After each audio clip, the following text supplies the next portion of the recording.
vraiment est normal chez tout être humain. C'est pas comme si parce que vous manifestez trop de doutes, parce que vous avez trop de doutes, parce que vous n'avancez pas, puisque retenu par les doutes, vous êtes anormal. Non, vous n'êtes pas anormal. Vous êtes...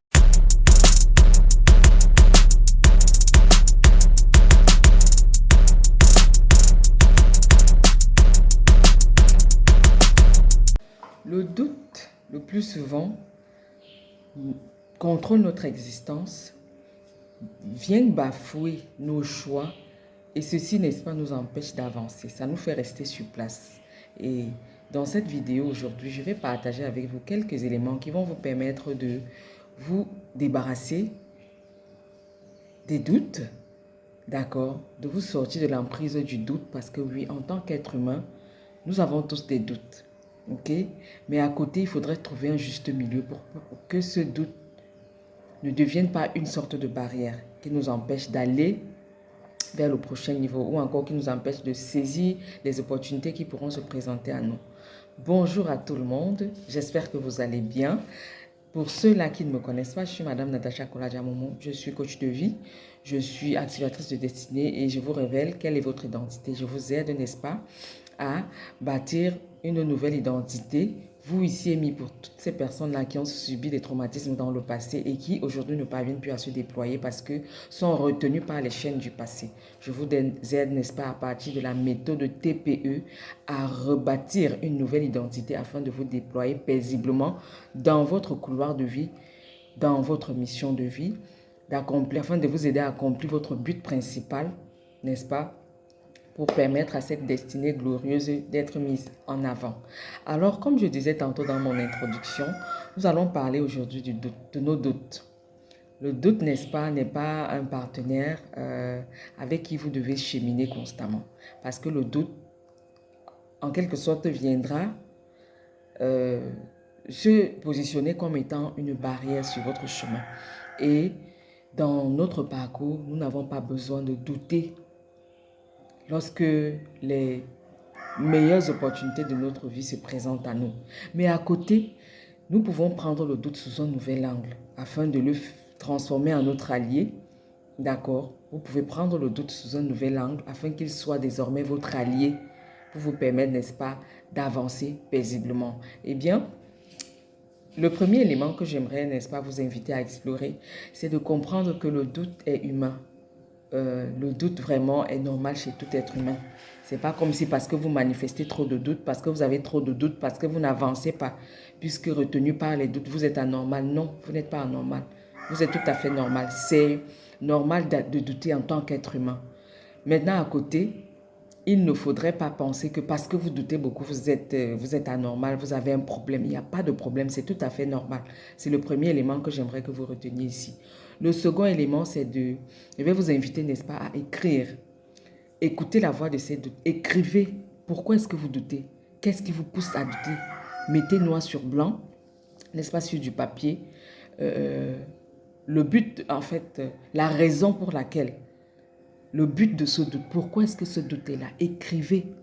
Parce que quand vous écrivez, ça vous permet de le trouver de plus en plus léger et de mieux comprendre. Parce que généralement, le doute se présente comme étant un indicateur.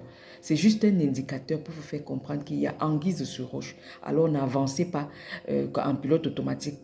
Ne faites pas taire la voix de ces doutes. Ceci me fait chuter vers le troisième point qui est de ne pas faire taire la voix du doute entièrement. Écoutez quand même ce qui est en train de se passer. Écoutez ce qui est en train d'être dit. Pourquoi est-ce que vous doutez? Parce que le doute, généralement, peut vous pousser, si vous le regardez sous un nouvel angle, peut vous amener, n'est-ce pas, à écouter la voix qui, en fait, les différentes voix qui sont en train de faire concurrence à l'intérieur de vous. Parce que la voix du doute va venir vous faire vous donner une information. Une bonne ou une mauvaise information. Et si vous n'avez pas pris le temps d'écrire, de lister, d'écouter pourquoi est-ce que le doute est installé, vous allez avancer en pilote automatique. Et pourtant, si à côté vous écoutez un peu le doute, ceci peut vous permettre de sortir un plan B. Le doute généralement vient vous mettre en alerte. En alerte. Par exemple, si vous êtes engagé dans une activité, le doute peut venir ici, là, réveiller ce côté pas capable, ou bien ce côté qui manque de confiance en soi. Ok? Le doute ici va venir réveiller ce côté. Ok, pourquoi est-ce que vous doutez? Si vous avez mis noir sur blanc, pourquoi est-ce que vous êtes en train de douter?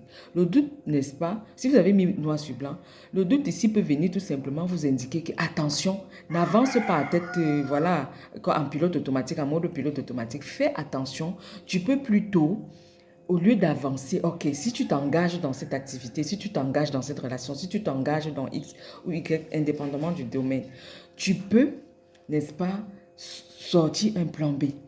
Le doute peut vous pousser à créer un plan B. Ok, si je m'engage et que ça ne va pas, qu'est-ce que je peux faire ensuite? Par contre, si vous faites taire la voix du doute, vous ne voulez pas écouter, comme quelqu'un qui ne veut pas, il se sent mal, mais il ne veut pas aller consulter parce qu'il ne veut pas savoir ce qui se passe. Ça se passe un peu, en fait, le plus souvent, c'est ce que les gens font avec le doute. Vous faites taire la voix du doute et vous avancez tête, voilà, dans la tête dans le guidon en pilote automatique, en mode pilote automatique. Et ceci, le plus souvent, ceci pousse certaines personnes à mettre tous leurs œufs dans un panier. Pourtant, ce n'est pas ce qui est recommandé. On ne peut pas prendre toutes ces œufs, mais dans un panier. Le doute peut vous amener, n'est-ce pas, à sortir le plan B. Ok, si je ne réussis pas à faire X chose, voilà ce que je peux faire en retour. D'accord, le doute peut vous aider à faire cela. C'est pour cette raison que je vous invite à écrire noir sur blanc. Écoutez la voix de ce doute, écrivez noir sur blanc. Là, ceci va vous permettre, n'est-ce pas, de sortir un plan B. Ok, si je doute, peut-être parce que je ne suis pas capable, peut-être parce que je suis en train de me mentir, peut-être parce que je n'ai pas tous les éléments nécessaires. Ceci, en même temps, me fait chuter vers le quatrième élément qui est, le doute vous permet de mettre en avant vos croyances. Maintenant, en mettant en avant vos croyances, ceci vous permettra de définir si effectivement vous êtes en train de vous mentir ou si vous vous dites la vérité. Si ce n'est pas seulement une croyance limitante, si ce doute n'est pas là pour mettre en avant les croyances limitantes que vous avez, qui sont en train de vous dire que vous êtes incapable de réussir, qui sont en train de vous dire que vous ne pouvez pas, tout le monde peut, mais pas vous. Essayez de regarder ce côté-là. Si c'est une croyance limitante, eh bien, vous allez la faire taire. Si c'est un mensonge, ça me fait passer au cinquième point qui vous pousse à passer à l'action. Passez à l'action.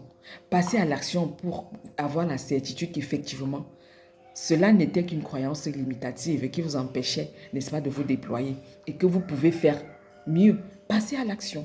Posez l'action que vous avez besoin de poser pour faire taire ce doute. Parce que si vous ne faites rien, le doute reviendra en surface. Et nous sommes d'accord que tant que vous allez douter, tant que vous resterez dans le doute, vous n'allez jamais savoir ce qui se trouve de l'autre côté. Ok? J'espère vraiment que ces éléments vont vous apporter, voilà, une clarté. J'espère que j'ai parlé à quelqu'un ce matin. Surtout, n'hésitez pas à, voilà, explorer nos différents réseaux sociaux pour le moment. Vous pouvez continuer de me suivre sur la plateforme Facebook en allant sur mon compte Natacha Koladja. Vous allez voir tout ce que, voilà, nous proposons et puis je parie que, voilà, vous ne serez pas déçus, vous allez apprécier. Alors n'hésitez pas à vous abonner à mon compte, n'hésitez pas à nous suivre, à liker, à commenter, à partager, pourquoi pas. Et sur ce compte également, n'hésitez pas à commenter, à liker et à partager aux personnes qui sont autour de vous. Surtout, n'hésitez pas à vous abonner. Je vous donne rendez-vous une prochaine fois. Je vous souhaite un excellent début de semaine et à bientôt pour un nouveau partage.